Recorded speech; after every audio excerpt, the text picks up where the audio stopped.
আশাপূর্ণা দেবী। জ্ঞানচক্ষু আশাপূর্ণা দেবী। কথাটা শুনে তপনের চোখ মার্বেল হয়ে গেল। নতুন মেসোমশাই মানে যার সঙ্গে এই কয়দিন আগে তপনের ছোট মাসির বিয়ে হয়ে গেল দেদার ঘটাপটা করে, সেই তিনি নাকি বই লেখেন, সেসব বই নাকি ছাপাও হয়। অনেক বই ছাপা হয়েছে মেসোর। তার মানে তপনের নতুন মেসোমশাই একজন লেখক, সত্যিকার লেখক, জলজ্যান্ত একজন লেখককে এত কাছ থেকে কখনো দেখেনি তপন। দেখা যায় তাই জানতো না। লেখকরা যে তপনের বাবা, ছোট মামা, মেজ কাকুর মতো মানুষ, এ বিষয়ে সন্দেহ ছিল তপনের। কিন্তু নতুন মেসোকে দেখে জ্ঞানচক্ষু খুলে গেল তপনের।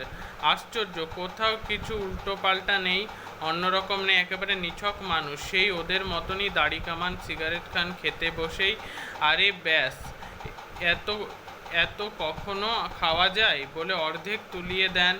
চানের সময় চান করেন, ঘুমের সময় ঘুমান। তাছাড়া ঠিক ছোট মামাদের মতোই খবরের কাগজের সব কথা নিয়ে প্রবলভাবে গল্প করেন, তর্ক করেন, আর শেষ পর্যন্ত এদেশে কিছুই হবে না বলে সিনেমা দেখতে চলে যান, কি বেড়াতে বেরোন সেজেগুজে। মামার বাড়িতে এই বিয়ে উপলক্ষে এসেছে তপন, আর ছুটি আছে বলেই রয়ে গেছে। ওদিকে মেসোরাও নাকি গরমের ছুটি চলছে, তাই মেসো শ্বশুর বাড়িতে এসে রয়েছেন কদিন। তাই অহরহই জলজ্যান্ত একজন লেখককে দেখবার সুযোগ হবে তপনের, আর সেই সুযোগকে দেখতে পাচ্ছে তপন। লেখক মানে কোনো আকাশ থেকে পড়া জীব নয়, তপনদের মতোই মানুষ। তবে তপনেরই বা লেখক হতে বাধা কি? মেসোমশাই কলেজের প্রফেসর, এখন ছুটি চলছে, তাই সেই সুযোগে শ্বশুরবাড়িতেই রয়ে গেলেন কয়দিন। আর সেই সুযোগেই দিব্যি একখানি দিবানিদ্রা দিচ্ছিলেন। ছোটো মাসি সেই দিকেই ধাবিত হয়। তপন অবশ্য না করে প্রবল আপত্তি তোলে, কিন্তু কে শোনে তার কথা? ততক্ষণে তো গল্প ছোট মেসোর হাতে চলেই গেছে, হইচই করে দিয়ে দিয়েছে ছোট মাসি তার ঘুম ভাঙিয়ে। তপন অবশ্য মাসির এই হইচইতে মনে মনে পুলকিত হয়, মুখে করলেও হয়, কারণ লেখার প্রকৃত মূল্য বুঝলে নতুন মেসোই বুঝবে রত্নের মূল্য জহুরির কাছেই। একটু পরেই ছোট মেসো ডেকে পাঠান তপনকে, এবং বোধ করি নতুন বিয়ের শ্বশুরবাড়ির ছেলেকে খুশি করতেই বলে পাঠান, তপন তোমার গল্প তো দিব্যি হয়েছে, একটু কারেকশন করে দিলে ছাপাতে দেওয়া চলে। তপন প্রথমটা ভাবে ঠাট্টা, কিন্তু যখন দেখে মেসোর মুখে করুণার ছাপ, তখন আহ্লাদে কাঁদো কাঁদো হয়ে যায়। তাহলে বাপু তুমি ওর গল্পটা ছাপিয়ে দিও মাসি বলে, মেসোর উপযুক্ত কাজ হবে সেটা। মেসো তেমনি করুণার মূর্তিতে বলেন, তা দেওয়া যায়, আমি বললে সন্ধ্যা তারা সম্পাদক না করতে পারবে না। ঠিক আছে তপন, তোমার গল্প আমি ছাপিয়ে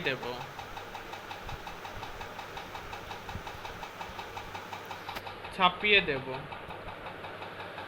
বিকেলে চায়ের টেবিলে ওঠে কথাটা, তার সবাই তপনের গল্প শুনে হাসে, কিন্তু মেসো বলেন, না না, আমি বলছি তপনের হাত আছে, চৌকো আছে, নচেত এই বয়সের ছেলেমেয়েরা গল্প লিখতে গেলেই তো হয় রাজরানীর গল্প লেখে, নয়তো খুব জখম, অ্যাক্সিডেন্ট, অথবা না খেতে পেয়ে মরে যাওয়া, এসব মাল মশলা নিয়ে বসে। তপন যে সেদিকে যায়নি, শুধু ওর ভর্তি হওয়ার দিনের অভিজ্ঞতা, অনুভূতির বিষয় নিয়ে লিখছে, এটা খুব ভালো, ওর হবে। তপন বিহ্বল দৃষ্টিতে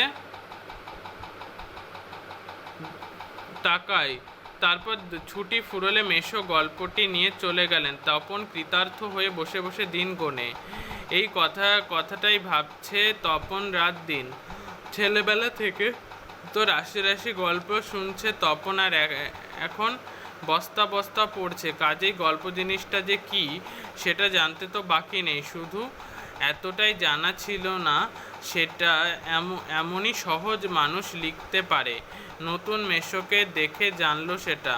তবে আর পাই কে তপনকে? দুপুরবেলা সবাই যখন নিথর তখন তপন আসতে একটি হোম টাস্কের খাতা, আর কি বিয়ে বাড়িতেও যেটি মা না আনিয়ে ছাড়েননি, আর কলমটি নিয়ে 3তলা সিঁড়িতে উঠে গেল। আর তোমরা বিশ্বাস করবে কিনা জানি না, একাশনে বসে লিখেও ফেললো আস্ত একটা গল্প। লেখার পর যখন পড়লো গায়ে কাঁটা দিয়ে উঠল তপনের, মাথায় চুল খাড়া হয়ে উঠল। এ কি ব্যাপার, এই যে সত্যি হুবহু গল্পের মতো লাগছে। তার মানে সত্যি একটা গল্প লিখে ফেলেছে তপন, তার মানে তপনকে এখন লেখক বলা চলে। হঠাৎ ভয়ানক একটা উত্তেজনা অনুভব করে তপন আর দূর দাঁড়িয়ে নিচে নেমে এসে ছোট মাসিকে বলে বসে, ছোট মাসি একটা গল্প লিখেছি। ছোট মাসি ওর চিরকালের বন্ধু, বয়সে বছর আষ্টেকের বড় হলেও সমবয়সী, কাজেই মামাবাড়ি এলে সব কিছুই ছোট মাসির কাছে। তাই এই ভয়ানক আনন্দের খবরটা ছোট মাসিকে সর্বাগ্রে দিয়ে বসে। তবে বিয়ে হয়ে ছোট মাসি যেন একটু মুরব্বি হয়ে গেছে, তাই গল্পটা সবটা না পড়ে একটু চোখ বুলিয়ে বেশ পিঠ চাপড়ানো সুরে বলে, ও মা, এ তো বেশ লিখেছিস রে, কোনখান থেকে টুকলিফাই করিসনি তো? আহ ছোট মাসি, ভালো হবে না বলছি। আরে বাবা, খেপছিস কেন? জিজ্ঞেস করছি বই তো নয়। রোজ তোর মেসোমশাইকে দেখায়, কিন্তু গেলেন তো?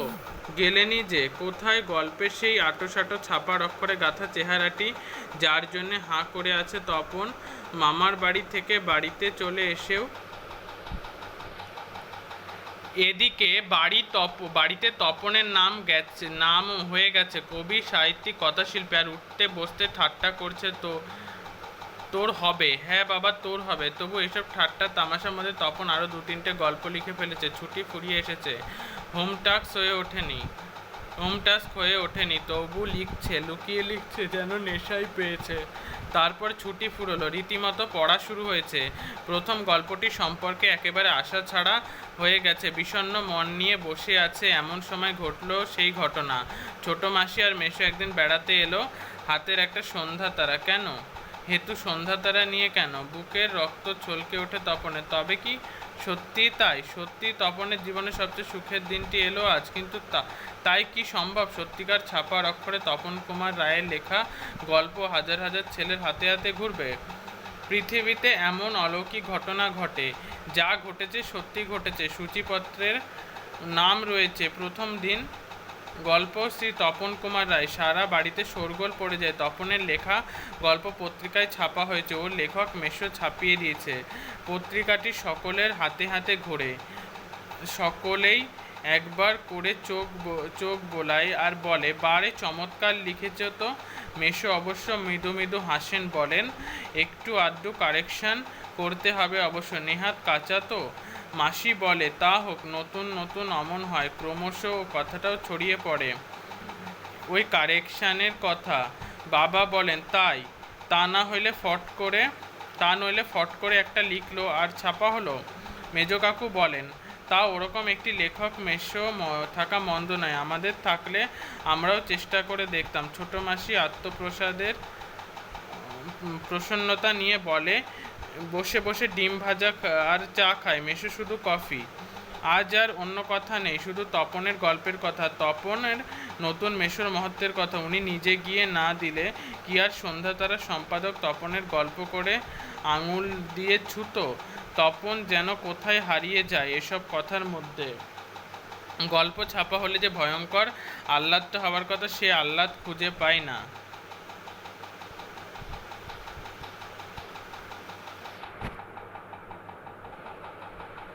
অনেকক্ষণ পরে মা বলেন, কই তুই নিজের মুখে একবার পড় তো তপন শুনি। বাবা, তোর পেটে এতক্ষণে বইটা নিজের হাতে পাই তপন। মা বলেন, কই পড়, লজ্জা কি, পড় সবাই শুনি। তপন লজ্জা ভেঙে পড়তে যায়, কেশে গলা পরিষ্কার করে। কিন্তু এ কি, এসব কি পড়ছে তপন? এ কার লেখা? এর প্রত্যেকটি লাইন তো নতুন আনকোড়া, তপনের অপরিচিত। এর মধ্যে তপন কোথায়?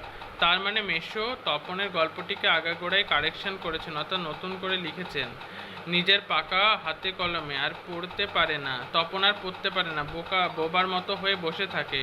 তারপর ধমক খায়, কি রে, তোর যে দেখি পায়ার ভারী হয়ে গেল, সবাই শুনতে চাইছে তবু পড়ছিস না, নাকি অতি আহ্লাদে বাক্য ভরে গেল? তপন গড়গড়িয়ে পড়ে যায়, তপনের মাথায় ঢোকে না সে কি পড়ছে, তবু ধন্যি পড়ে যায়। আর একবার রব ওঠে, তপনের লেখক মেশো তপনের গল্পটি ছাপিয়ে দিয়েছে। তপন বইটা ফেলে রেখে চলে যায়। তপন ছাদে উঠে গিয়ে শার্টের তলাটা খুলে চোখ মোছে। তপনের মনে হয় আজ যেন তার জীবনের সবচেয়ে দুঃখের দিন। কেন? তা জানে না তপন। শুধু এই দুঃখের মুহূর্তে গভীরভাবে সংকল্প করে তপন, যদি কখনো লেখা ছাপতে দেয় তো তপন নিজে গিয়ে দেবে নিজের কাঁচা লেখা। ছাপা হয় হোক, না হয় না হয়, তপনকে যেন আর শুনতে না হয় অমুক তপনের লেখা ছাপিয়ে দিয়েছে। আর তপনকে যেন নিজের গল্প পড়তে বসে অন্যের লেখা লাইন পড়তে না হয়। তার চেয়ে দুঃখের কিছুই নেই, তার থেকে অপমানের। আশাপূর্ণা দেবী জন্মেছেন 1909, প্রয়াত হয়েছেন 1995। অন্যতম প্রধান বাঙালি লেখিকা। জন্ম কলকাতায়। স্কুল কলেজে পড়ার সুযোগ ঘটেনি, অথচ অসামান্য সূক্ষ্ম দৃষ্টি, সংবেদনশীলতা ও পরিচিত সমাজের অভিজ্ঞতার মাধ্যমে তিনি বাঙালি মধ্যবিত্ত জীবনকে আশ্চর্য দক্ষতায় তার গল্প উপন্যাসে তুলে ধরেছেন। তিনি দীর্ঘ জীবনের অসংখ্য উপন্যাস, গল্প ও ছোটদের জন্য অজস্র বই লিখেছেন। এগুলির মধ্যে উল্লেখযোগ্য ছোট ঠাকুরদার কাশীযাত্রা, প্রথম প্রতিশ্রুতি, সুবর্ণলতা, বকুললতা, অগ্নিপরীক্ষা, সাগর শুকায়ে যায়, শশীবাবুর সংসার, সোনার হরিণ ইত্যাদি। তার রচিত অন্তত 63 গ্রন্থ বিভিন্ন ভাষায় অনুমোদিত হয়েছে। তিনি রবীন্দ্র পুরস্কার, সাহিত্য একাডেমি, জ্ঞানপীঠ পুরস্কার, একাধিক বিশ্ববিদ্যালয় ডিলিট এবং নানা সরকারি খেতাবে ভূষিত হয়েছেন।